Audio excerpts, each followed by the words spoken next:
It's not up there in I guess the goals that I set out for myself to be in this league.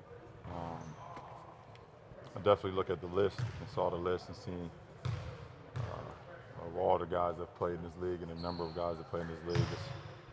It's definitely a select few. It's a select company. Um, so in that right, it's special in that right.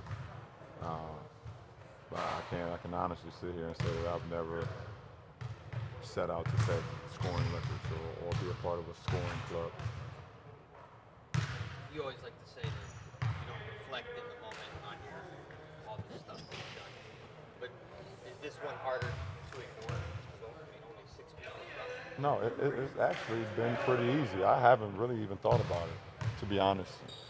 Um, I know I'm getting close. I don't know where I am right now. I'm honestly telling you the truth. I just no, this is not one that I'm kind of like losing sleep over, to be honest. Like I told you, scoring has never been the A-all, B-all for me as a basketball player. Do you want us to tell you? Go ahead. 41. Be good. I could do it at home, so I got 2 games. So that'd be great to do it. Hopefully I don't do it tonight because my kids got school tomorrow. Hopefully I'll wait Saturday. They come to the weekend games, so that'd be pretty cool. Do you think it means anything to them?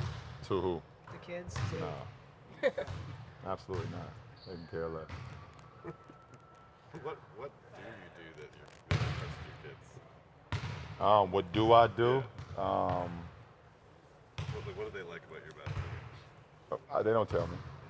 No, they don't tell me. They don't tell me. So I don't know. I just hope that I'm inspiring them. I'm doing something right because they both play ball, and I never put a ball in their hands.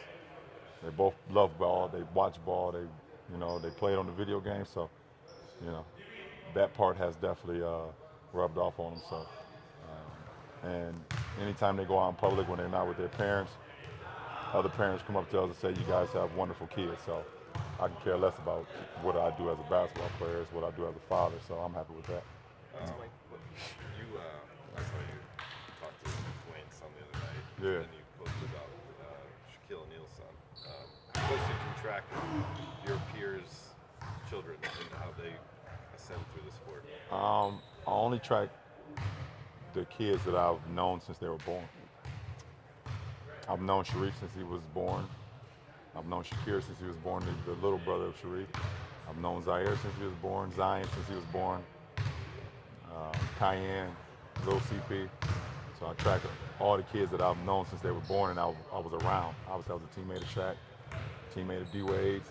I've been a best friend of D-Wade's for a while now, so I've been around them for so long. I've seen the growth of all the younger kids now be like in high school. It's weird to see, Sharif as a high school senior now and Zion Zaire as a sophomore in high school. It's so weird to see that. So, I track those kids and then the kids that be a part of my camps in the summertime that you guys kind of know about, and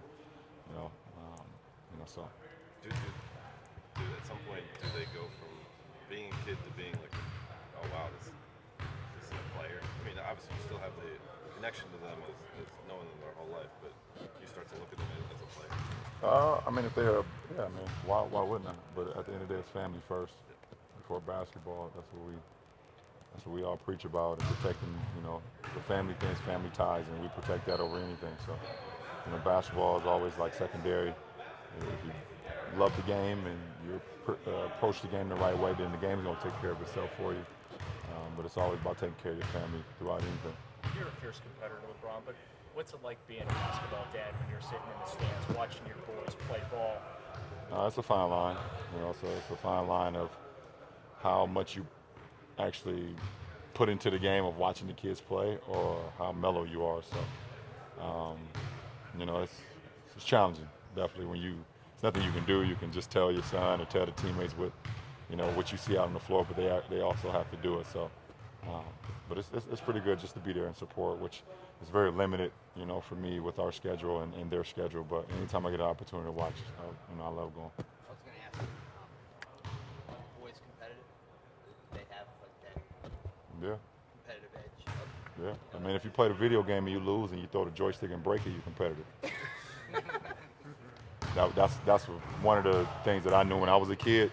When I lost and I couldn't get another joystick for a long time because I broke it, that's a competitive edge. Even though you didn't set out for the 30,000, is there a regular season scoring game that stands out to you above any others? Is it 61? Is that something that stands out to you? I guess so. The game in Miami will stick out. I guess because I was just shooting the heck out of the ball that night. You know, I was pulling up from one step inside the half-court line, and every shot I put up felt like it was going in. So, I mean, that's just one off the top of my head, to be honest. Going back to that, was that a night that you felt like that was coming, or did it just happen organically? Nah, it just happens. It just happens. It's not like I'm not a player who sets out to say, okay, I need to dominate scoring. You know, for me, I mean, if you know my career, I try to dominate in all facets, rebounding, assisting, you know, defending, getting some block shots, chasing down some defenders. You know, I'm sprinkling in some scoring as well. But I'm not, you know, when you categorize who I am as a basketball player, I won't say score. You know, there's too much more attributes to my game, and then you can talk about scoring as well. And, you know, and I'm joining an elite company. When I walk into the 30-point club, they're going to look at me like, what are you doing here? I ain't supposed to be there. This is game number 44, I think. Yep. Played the first 43. So you're halfway home. Do you have any visions of, for the first time, going all 82? Nah, but I told you I want to play every game. And if my health continues as it is right now, then that's what it is. Hey, Brian, back to 30K. What do you think Frankie and Coach Drew and Dan Brown will think? Coach Danbrow will say he knew it. He was one of the first ones to tell me I was going to be an NBA player. He told the media I was going to be an NBA player when I was a freshman in high school, and I didn't believe him. He said I was the best basketball player he had ever seen at 14, and I didn't believe him. You know, Coach Drew and you know, Frankie will probably say the same. You know, and you know, I just hope that I'm making them proud still. You know, they taught me the game. You know, Frank Walker introduced the game of basketball to me, taught me how to make a left-hand layup for the first time. And I mean, now that's pretty much all I do in the paint a lot if I'm not dunking and shooting left-hand layups. So he taught me that. Coach Drew taught me what it means to have brotherhood and play for somebody and play with a meaning. And then Coach D stressed the competitive, like, you know, if you don't die for the game, then why are you playing it? And all those three coaches just basically just set me up the best way they could, and I just try to take advantage of it. So I hope I'm making them proud still to today. Okay.